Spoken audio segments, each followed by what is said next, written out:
สวัสดีครับมาพบผมจานแมว9ชีวิตกันเหมือนเดิมครับวันนี้นะก็พิเศษเหมือนเดิมครับเพียงแค่ไลน์เข้ามาเท่านั้นนะก็จะได้เข้ากลุ่ม VP กันเลยนะครับแล้วก็จะรับเสื้อฟุตบอลนะเฉพาะวันนี้วันเดียวเท่านั้นนะครับวันนี้นะครับก็มีการพิเศษมากๆนะครับเป็นกิจกรรมเฉพาะสมาชิกเท่านั้นนะครับเป็นกิจกรรมทายแชมป์ฟุตบอลโลกนะเพียงแค่ทายแชมป์เข้ามานะครับว่าใครเป็นแชมป์โลกในปีนี้ครับก็ลุ้นรับของวันมากมายนะมูลค่ากว่า 500,000 บาทนะครับไม่ว่าจะเป็น iPhone 14 Pro Max นะครับสร้อยคอทองคำนะนาฬิกาไซโก้ครับแล้วก็ของแบรนด์เนมอีกมากมายนะมูลค่ากว่า 500,000 บาทเลยนะสำหรับเพื่อนๆพี่ๆท่านไหนครับที่สนใจนะอยากจะร่วมเล่นกิจกรรมหรืออยากจะเข้ากลุ่ม VP นะครับเดี๋ยวผมจะทิ้งไลน์แอดไว้ด้านล่างนะเป็นแอด CAT8899 นะครับอย่าลืมนะครับมีแอดนำหน้าด้วยนะ CAT8899 นะครับใครที่สนใจนะก็สามารถแอดเข้ามาได้เลยครับมาครับวันนี้นะผมก็จะมาวิเคราะห์บอลเหมือนเดิมครับผู้ที่ยกมานะครับเป็นบอลโลกนะระหว่างโปแลนด์นะครับพบกับอาร์เจนตินานะครับก่อนจะมาฟังวิเคราะห์กันก็เหมือนเดิมนะครับ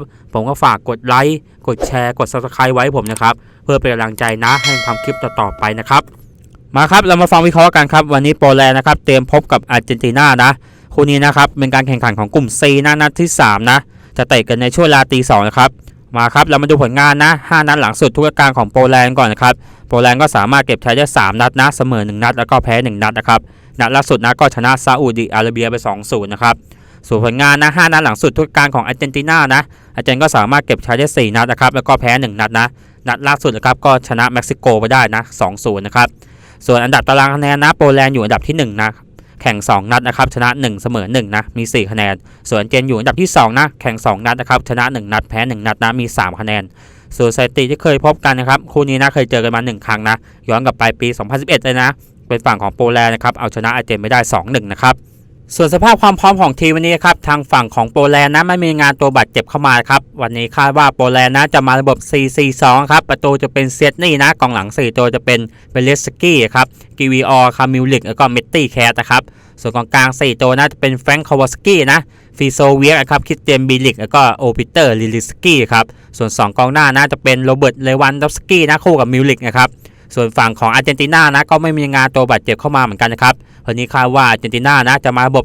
4-3-2-1 นะครับประตูจะเป็นมาตินเนสนะกองหลัง4ตัวจะเป็นโมลินาครับโอตาเมนดี้นะลิซันโดมาตินเนสนะครับแล้วก็ฟาเกียฟิโก้ครับส่วนกองกลาง3ตัวน่าจะเป็นเฟนันเดสนะปาเลนเดสแล้วก็เดลพรอนะครับส่วน2ตัวลุกน่าจะเป็นดิมาเรียครับคู่กับเมสซี่นะส่วนกองหน้าเป้านะเป็นลาวตาโลมาตินเนสนะครับทัศนะก่อนเกมนี้ครับทางฝั่งของโปแลนด์นะต้องบอกว่าพวกเขาทำงานได้ดีนะครับ2นัดหลังสุดนะเก็บชัยได้1นัดแล้วก็เสมอ1นัดนะครับทำให้พวกเขานะอยู่ที่1ของกลุ่ม C นะครับตอนนี้นะส่วนผลงานของอาร์เจนตินานะต้องบอกว่าพวกเขาเพิ่งทำผลงานได้ดีนะครับ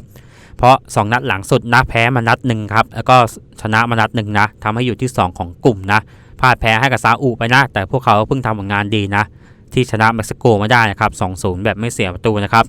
ดูแล้ววันนี้นะผมจะชอบทางด้านของอาร์เจนตินามากกว่าครับดูจากตัวผู้เล่นนะระบบทีมนะครับมีตัวเก่าๆอยู่เยอะนะครับส่วนฝั่งของโปแลนด์นะก็มีตัวเก่งไม่กี่ตัวนะอาจจะมีเลวานนะครับแล้วก็ประตูอย่างเซตนี่นะแต่ก็สู้ความสดของอาร์เจนตินายากนะเวลาอาร์เจนตินาครับเวลาเจอแมตช์สำคัญแมตช์ใหญ่ๆนะพวกเขานักจะเล่นดีก็ทำผลงานได้ดีนะครับวันนี้ผมขอเชียร์ที่อาร์เจนตินาครับฟันธงวันนี้ผมขอลาไปก่อนครับแล้วพบกันใหม่ในวันพรุ่งนี้สวัสดีครับ